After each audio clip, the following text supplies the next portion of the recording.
Problems employers are having with new starters, follow-up, conversations about mining. Hi, Jess. How are you? Hey Andrew, I'm great. How you going? Yeah, really good, thanks. So everybody will see that we're doing a new little series before we start this one off. What's happening with, they're just short question answer things, but just letting everybody know we're still doing the long form ones as well. We're just trying to answer a few more questions that people have around the place. So so we'll jump into today's one. You watched the video I did last week and you got a few more little questions about it all. I do. So I watched the video about new starters and what's going wrong, or what's happening with them. And I just wanted to ask you, some a bit more information about what is going wrong with our new starters or our entry-level people when they're going in. Why aren't they retaining jobs? What's happening on site, or what could possibly be happening in the different roles? Why maybe they're not, lasting or retaining those roles? Yep. So the biggest problem the employers have with the new starters is getting their mining knowledge up to speed so they can be left alone. And if you use the underground truck as the example, like I was using in the video last week, each load of ore that goes up, you've got to, if it's 5 grams per ton, it's about 10 ounces in the back of each truck. So if you're supposed to be getting out 8 loads of ore a day across 3 or 4 different trucks and you're not doing that, then, the company's not making money and eventually it catches up with people.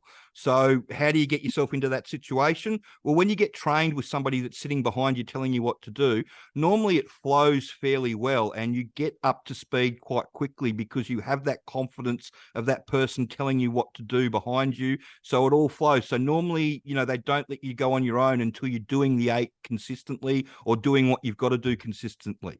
The problem is when that person leaves from behind you, there's always, and they know this, it's well known that, you're going to drop back a little bit until you get your confidence back up. Now, the problem is how far you drop back. If it costs you a couple of loads a day, if it's only for 3 or 4 days till you pick it back up again and get going again, they're not going to worry about that. But if you're in your second swing and you're still 1 or 2 trucks behind what everybody else is, and you're costing the rest of the swing, the rest of the crew, their loads as well, then that's where you have real big issues, and that's where they're going to have to, address it all. And it's like that with anything. The nippering job's the same. If you need someone sitting next to you, directing you around the mine, telling you what to do, then you're going to have you're going to have a problem if you can't be left alone. Because the whole idea is you've got to be left alone to be able to get on with the job. And it's all money focused, like we were talking about last week. A lot of people found it interesting that you could lose so much money. If you just wanted to point out to everybody, if you've got a mine site that's turning over 15,000 ounces a month, which isn't a real, it's a reasonable sized commercial mine, but 15,000 a month with today's gold price translates into about 600 million, a bit more than 600 million a year. So if you're 600 million a year, you're almost $2 million a day.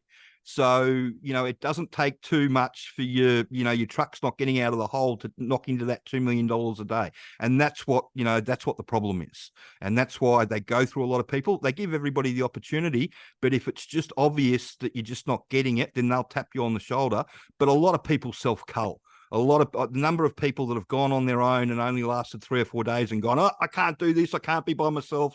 Put me on the plane, get me out of here.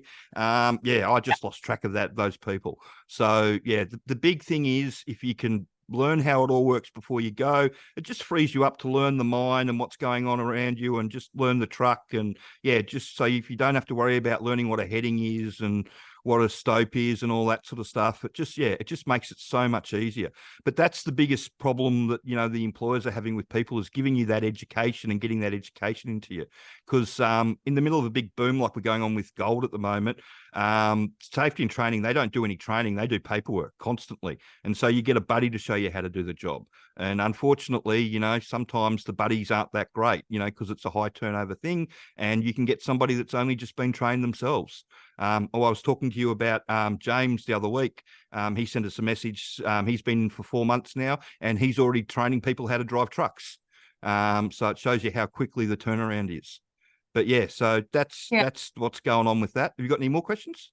No, I think that's it really. I think it comes down to money, and that's the way you need to look at it and think about it when you're doing this training and investing your money to do the course and to educate yourself before you go.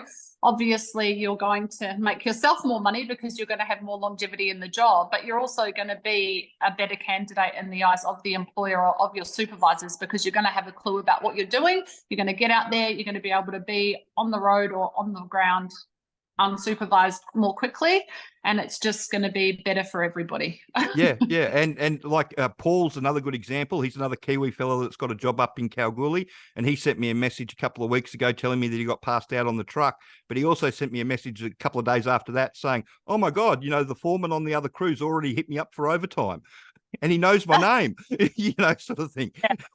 Yeah. So that's great when you hear stories like that. And, because that's, they need people, they need bums in seats. And if you can show them that you know what's going on, it just puts you so far ahead of everybody else. It's not funny. And that's the easiest way to get a job. And understanding that that the employers have a genuine problem with their new starters going in.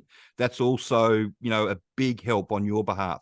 When you just go in blind, that can be a huge issue. Yeah, definitely. And yeah, you can come up with a lot of problems then, not just with your training or with your supervisors or with actually doing the job, but also with your crew too, because you've got to understand that if they've been there for a length of time, they've had people coming in and out all the time. So they're, here we go, another one. Yeah. So if you can go in there, walk the walk and have an idea about what you're doing, it's just going to be so much easier for everybody. Yep, and still be respectful about it all, not be a big know-it-all. You got to go in there with a bit of humble pie, because every now and then we get a big fucking know-it-all go in there and blows it up for themselves as well. So that happens, but it just makes it so much easier for them to invest a bit of time into you as well, because they know that they're not wasting their time.